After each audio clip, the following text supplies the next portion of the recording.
Soulless Dead Brotherhood, Chapter 4, Cincinnati, Part 1. We drove for a long time. We left where we were at in the truck, everybody with high spirits, ready to tackle the world and get to our safe zone. Our objective was clear, but getting there was the hard part. Roads were congested, so we'd have to take back roads. And even worse off, it was getting hot in the back of the truck.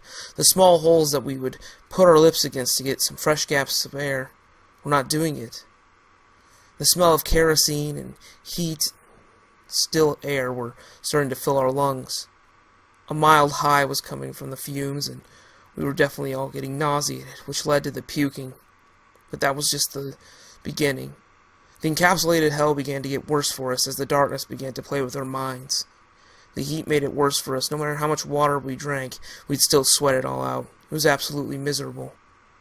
And worse off, no matter how much we pled with the people driving, we would not stop. They would tell us small bits that kept us going, but also frightened us, of how herds of the dead were just pouring from everywhere. There were bodies in the streets. And even at one point we could hear the tinks of small arms fire hitting the trailer, but bouncing off, luckily. It was like being protected from a fate, but the fate we were already living was not exactly the happiest one. After about 2 days of wandering around in back roads and getting lost a few times and wasting so much fuel, the 5-gallon buckets that we had for doing our business began to get full. Beside the vomit, there was a smell of urine and fecal matter starting to waft in the air. Every bump would slosh it, and with every bump, our tongues would suck to the back of our throats and our noses would close. It was absolutely horrible. The taste was in the air, the smell was absolutely atrocious, and it only made our conditions worse, but we could not stop. More often than not, kids would be crying and moaning because they didn't like the smell, and parents would have to be strong. But by those easy lit lantern nights, we could see them all huddled, crying and staying as far away from that hell in a bucket as they could. It was absolutely disgusting. It was like we were pigs, being led to the slaughter. I began to lose hope at one point, telling myself, we're just like animals in the back of a disgusting trailer, being taken to our deaths. I had to kind of shake it off. I had to be strong for my mom and my dad as well. I didn't know what to do. The truck began to slow down. The radio crackled to life. Everybody gathered around us, scrambling in the dark to get close to us. The lantern swung in the ceiling. The even orange glow haze would go back and forth. We could see the glow of the radio's green background, and a hum and a hiss at first. "Okay," my dad said with a weary voice. "We're almost out of fuel." We could hear Trevor, Mr. Donnelly, the trucker, talking in the background, speaking to my dad, but it was mumbled. I could hear the worry in his voice. "We're just outside of southern Cincinnati, close to the Kentucky border. It's horrible.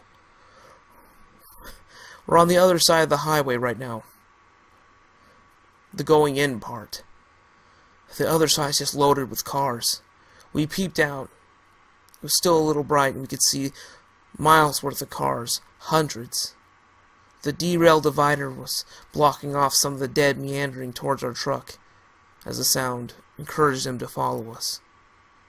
Some would stumble and fall over the divide, and others would just sit there, walking into it, like a game character with the controller knob pressing against a wall, unable to go anywhere but there.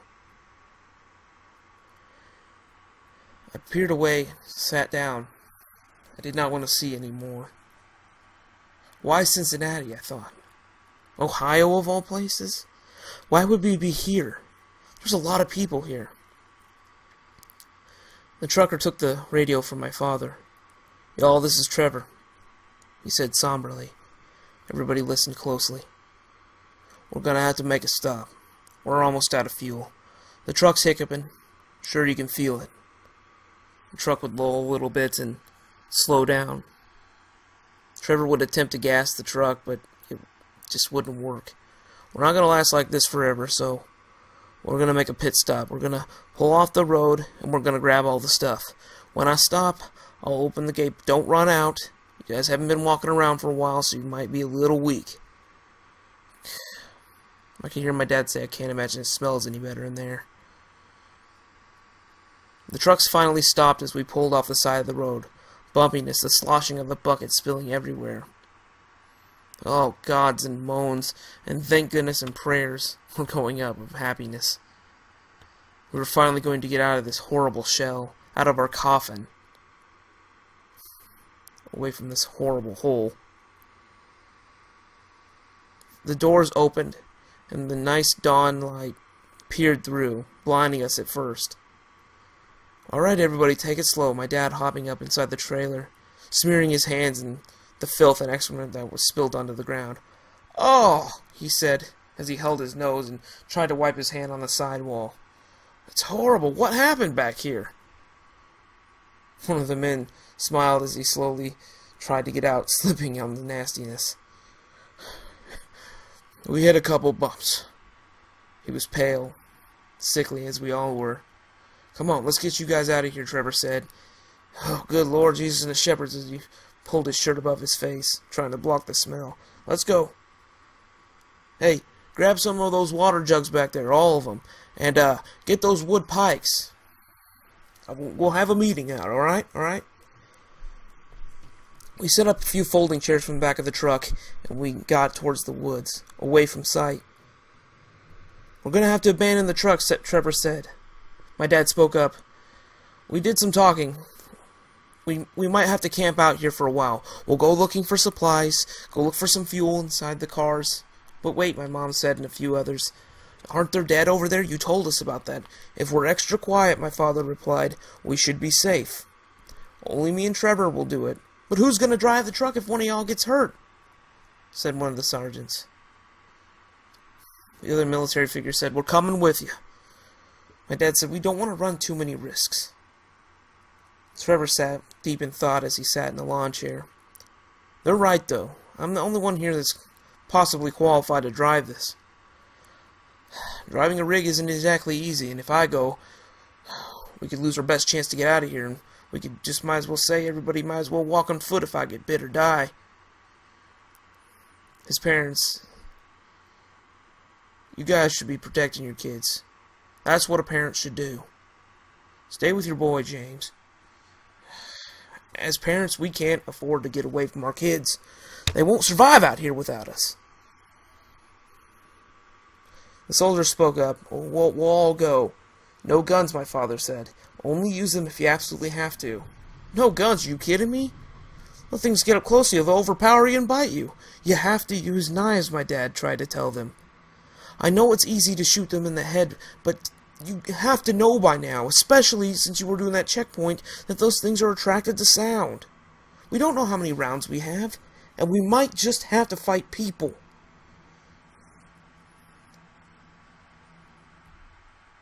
The sergeant got quiet. He nodded. We'll have to do it tomorrow. Tomorrow?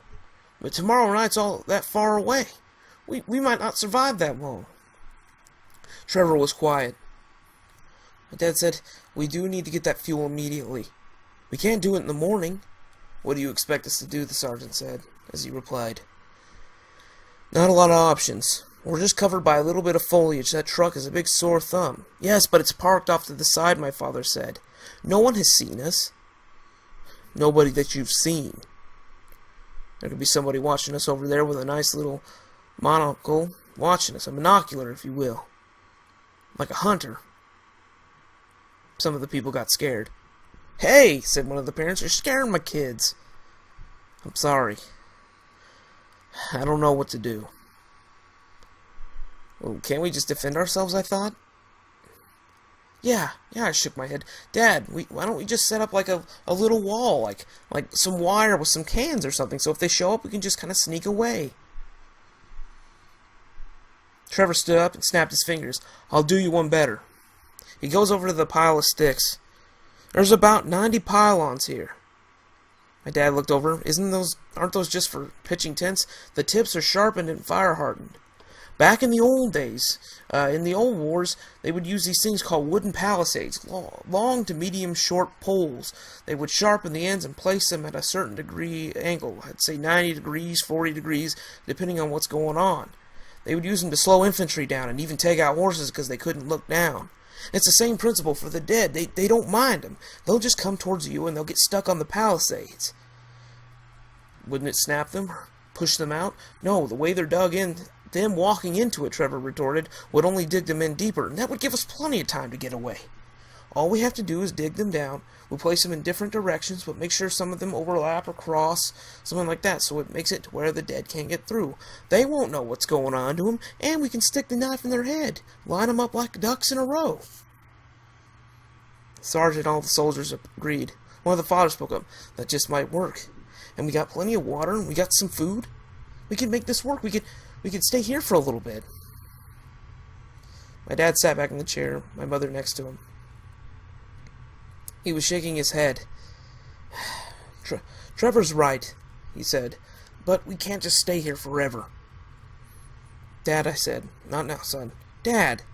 What is it, Daniel? I looked at everybody. Maybe we can stay here, I thought. I couldn't move my lips. Daniel. My dad said, Daniel, what were you going to say? If you don't have anything important to say, sit down. The palisades will work. Welcome to the conversation, son, my dad said sarcastically, fearing that we didn't have any options. No, we can make more. Layer it. We can also set up cans so that we have a field. We have a way to know in advance. We don't want to just rely on the palisades, because if too many get on them, some of them might not get impaled, and some of them might just climb over the ones that are already impaled. We stay here and we get some fuel, maybe some survivors. I don't know, some people said. We do need to get that fuel. I'll even help protect the littler ones. We all just have to work at it, come on. Trevor stood up. Are we all just going to stand here agreeing or what? We'll do something first thing in the morning. But for now, we just need to dig in.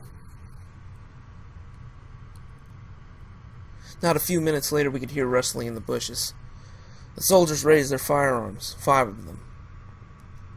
The families huddled around with the fathers holding some of the leftover sticks we had. What's going on over there, my dad said. One of the soldiers spoke up. I'm not sure. We need to be careful. All of a sudden, a few of the dead began to walk through the bushes, and we could still hear rustling. Their moans and their groans were definitely ominous. Their teeth would open, drool and slime and disgusting bile would pour out of their mouths. Their eyes smoky white with disgusting curdled blood pouring out of them. They were walking in all different ways with large bite marks on their arms or legs, bloody spots, parts where they were ripped apart when they were still alive. They shambled towards the wall. All right, hold fast. If one steps on them, one starts to race, put your foot on it. They'll go into the stick, and don't worry about it. The men all put their feet on them. The dead began to advance. They were making small clicking noises and whistling noises, not so loud to alert the other areas, but to get their attention. It, of course, worked. The dead walked into the wall, 3 by 3, then 10, then 12. They pushed onto the sticks, getting impaled. The spikes would shove in through their ribcage or through their stomach. The dead would go into the pole, and the pole would sink deeper into the dirt. They would hunch over, swiping at the men. They pulled out their combat knives and whatever they had, the blunt sticks, and stick them through the heads. This is easy, one of them said. One of the dads came up with a sharp stick, began to jab at their faces, missing a few times and it glancing off their foreheads. He was able to plant a couple kills. This is easy. We can make this work. Keep the chatter down to a minimum, said the sergeant. We don't want to alert them any more than we do. James is right. We're not out of this just yet. We fought and we fought. I began to pick up a machete. My father placed my hand on my chest, pushing me back. We don't need you up here. Protect the kids. Use that machete, protect them. I don't want you up here. If they so much as scratch you, something bad could happen. Keep them back. He began to rally them. They began to pile up. and pile up. The stench was enormous. The smell was horrible. As they pulled the blades out, a disgusting curdled black, scabby fluid would pour out of their heads. A few of the men were coughing and hacking as they were stabbing them down. About 20 minutes into the battle, they began to trickle in, one at a time. Some of the men got so brave as to walk over the pylons that protected us and just walk up to them and stab them as they fell like a bag of potatoes. Some of them were laughing and having fun. "What's funny about this?" I said. "You think this is cool?" Well, they looked at me all puzzled. Most kids were pretty excited about the idea of zombies. "You're kidding me. These were people at one time. You don't know what they missed out on, all the horrible things that happened to them." "Son," my dad got near me, "you're right. But you're also wrong." "Wrong? What's more wrong about stabbing these things in the heads and just making a sport of it?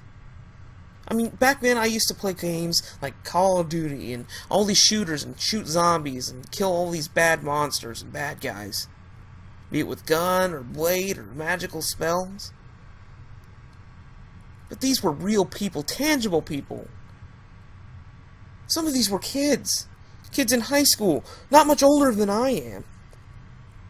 This isn't sport. I mean, for God's sakes, do you guys forget that we just got out of a disgusting trailer? Before all this happened, I was sitting in an apartment. Most things I had to worry about was getting attention from my parents. "Danny," my mother said, putting her hand on my shoulder. "No, Mom. It isn't funny. I want to go home. I don't want to have to go to some godforsaken state that nobody cares about so that I can survive a few more minutes than this. This isn't fun. You of all people, you soldiers should know that." "Hey, listen, kid," one of them started to step up as he put his gun on his shoulder. "No, you listen," as I shoved him away. He was taken back. "It's not fun. There's nothing funny about this. It's pretty sad how a teenager has to show you all up. There's nothing good about this. This is sad." Trevor stood up. "He's right. Let's get rid of the bodies. It's getting late. That sun's going down fast, and we've probably only got about 30 minutes of light. Come on." The soldiers, the 3 other families, and all the older women got up. Trevor and my dad began to make sure the kids were okay. And eventually they walked over. "Danny, hold on to this handgun. You've more than earned it. You know how to work it? Yeah, you showed me. I'm proud of you, son." He hugged me, and it felt so right. This is the first time I've ever heard my dad say that.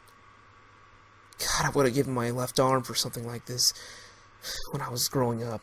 To hear my dad say he was proud of me. To hear my dad actually show compassion for me. I'm not sure who's the real enemy here. The zombies? Or myself? I would have craved this kind of attention, but why does it have to come to this? Why does it have to take zombies for me to get adoration? This is one messed up world, and I don't know what to do. I'm scared. But God, I love it.